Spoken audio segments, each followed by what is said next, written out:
Yan, good morning po mga gulay. At harvest po natin ngayon ng ampalaya at kamatis. At yung pinsan ko, pipitas na siya ngayon dahil wala nang lagdat yung kanyang anak. So, tara, samahan niyo ako. Yung na-harvest niya. At nakakadalawang tudling pa lang siya. Ayun siya sa dulo. Ito yung ating pangalawang tanim na kamatis. Ayan, nakita nyo, may hinog na rin.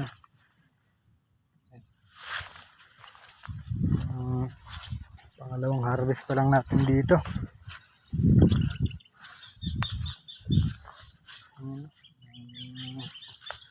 Dalang-dalang po yung kanyang hinog. Yung panigang natin, no, kaganda na ng bulas. Dami ng bulaklak.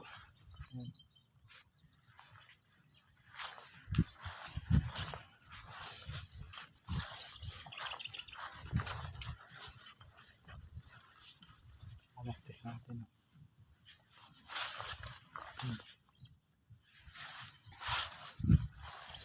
Medyo madami-dami tayong mapipitas na kamatis ngayon. Dahil nakaka-harvest na tayo dito sa dulo. Ayan yung ating kamatis.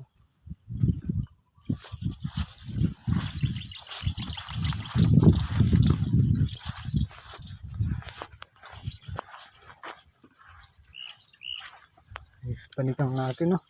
Ganda ng bulas. Yung ate, oh.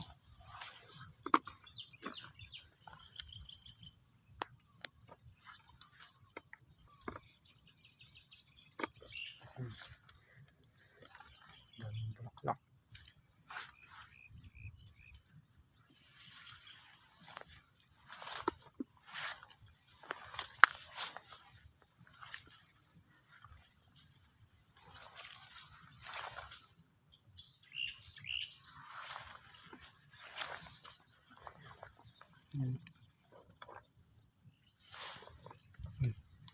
Ang ganda ng hinog.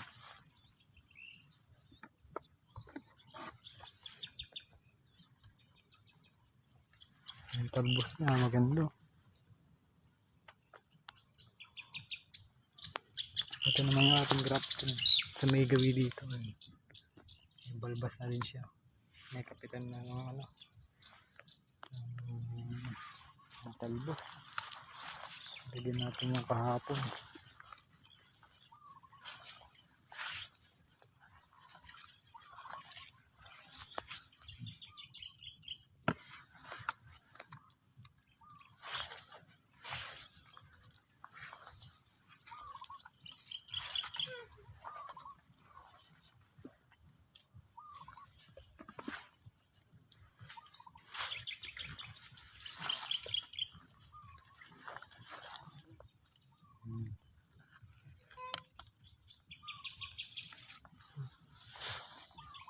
Ay, yung isang bunga.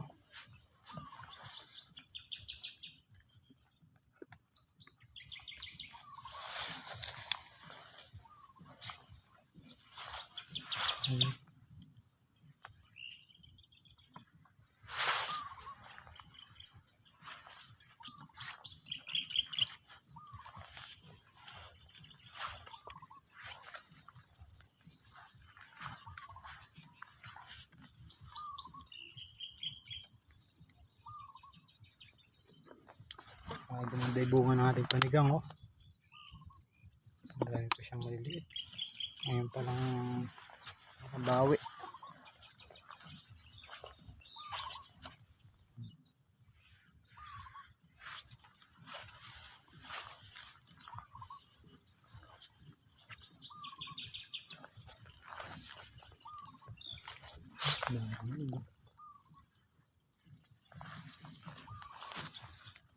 Yan mga gulay, pitas na tayo ng palaya. Ayan bunga niya. Tabi. Makikita nyo, maatip na yung ating ampalaya. Ayan.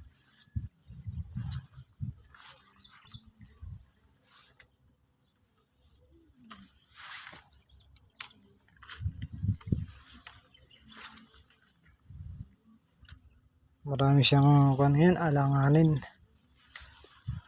na bunga tulad niyan, no?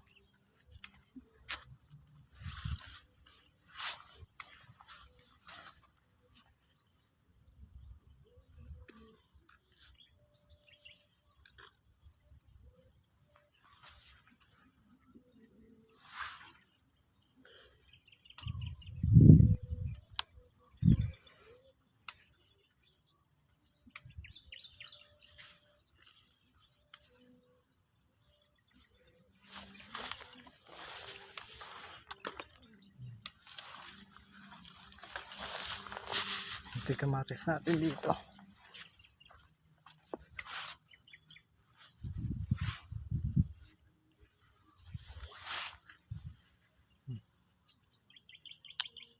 Dami siyang alanganin, no?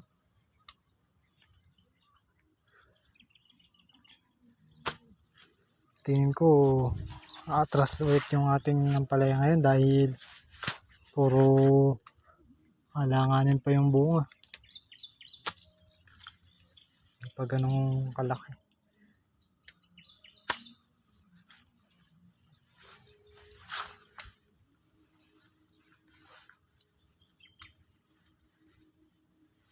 Pero madami siyang laglag. Nagpapasalida ulit tayo ng bunga.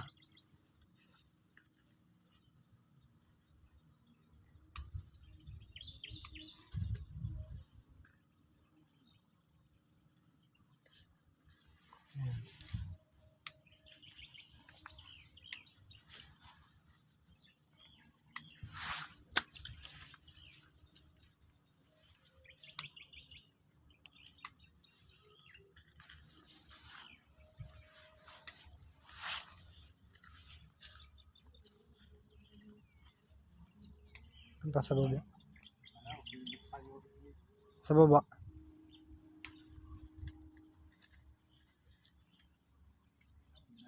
Naligo na nalilitaw din isa. Uundas pa mo. Dami siyang kantong di pa pampitas. Ayan. Alanganin.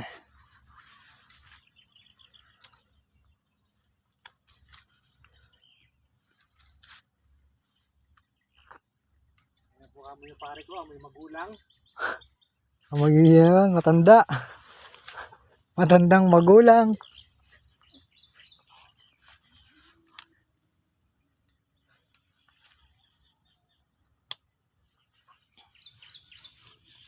Pagka mga ganito, pitas na din to. Dahil baluktot siya. Yung alanganin na bunga. Baka sa susunod na pitas, medyo dumami na yung ating harvest dyan. Dahil maraming alanganin talaga yung bunga.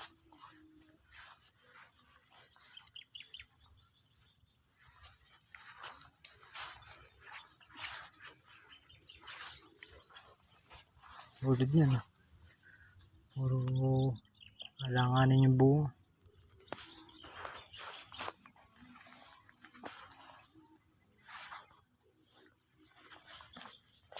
Yan, alanganin pa. Ano pa yung kilabot niya. Hindi pa. Yung mga gulay, dito naman tayo mag-harvest sa huli natin tanim na ampalaya. Yung huling tanim natin na buto. Yan.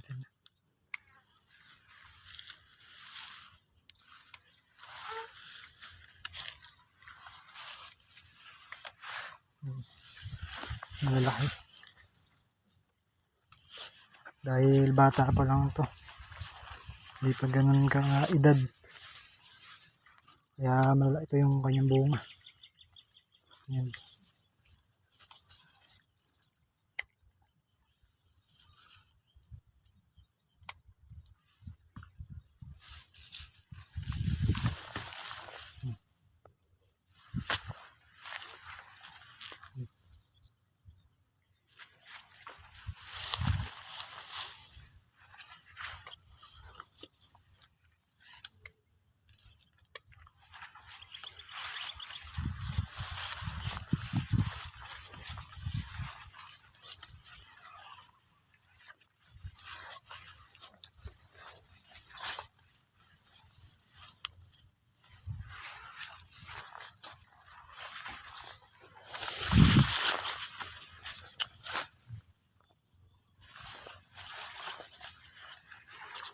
Ito, maganda yung salida ng ating huling tanim.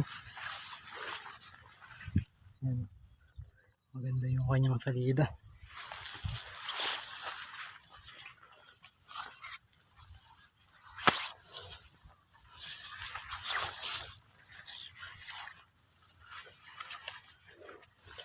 Malaki yung bunga, kamot basal pa. Yan.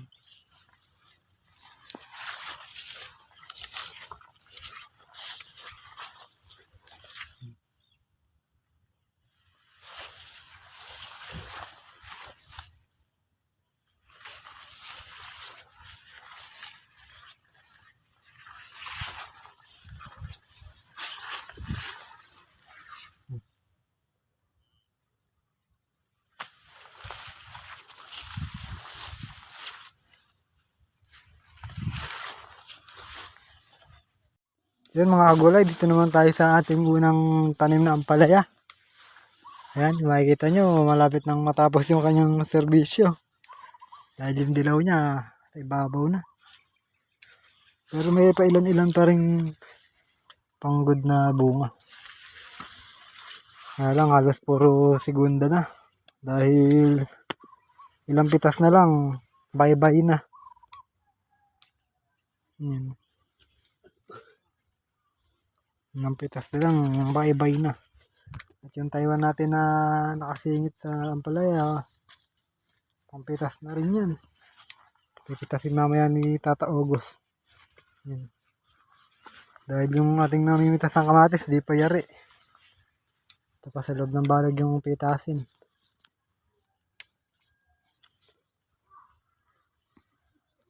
Yun, ang ganda ng Taiwan natin.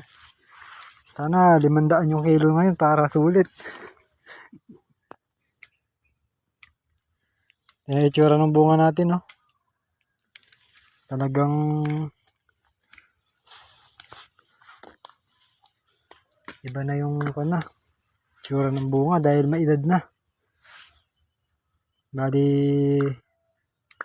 halos 2 buwan na siyang pinipitasan mahigit. Tingnan yung dilaw niya, oh. Hindi na pala dilaw yan, kulay brown na dahil palagas na yung dahon. Yan. Papatay na yan. Pang segunda lang yung ating makukuha dito.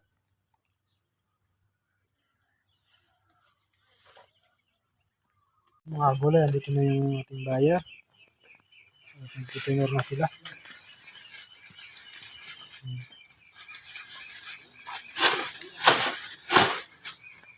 Kunti lang yung ating na-harvest. Wala ng bunga.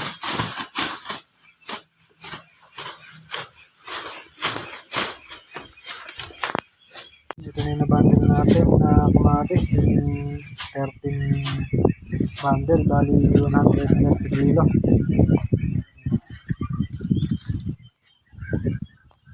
At ito yung din natin na-bundle. Binabundle lang nila. Tag sa 10 kilo yung bawat isang plastic.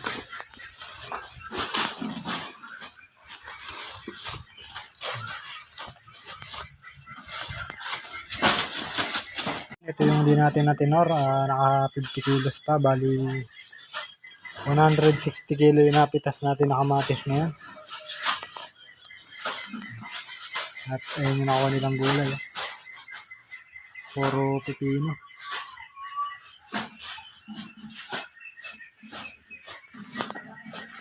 Ito yung ating segunda, yung kadami.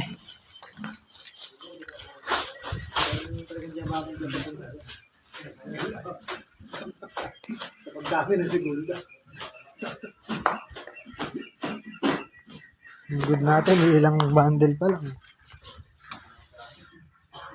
Atras yung pitas ngayon.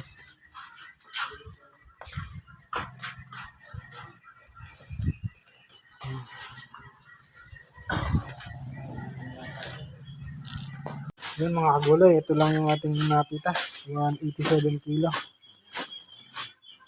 Malaki yung ating pinapras ngayon.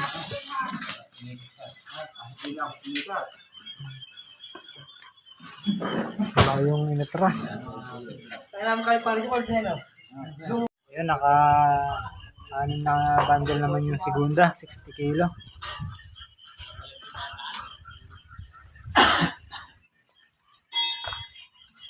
Konti yung pitas na rin ngayon.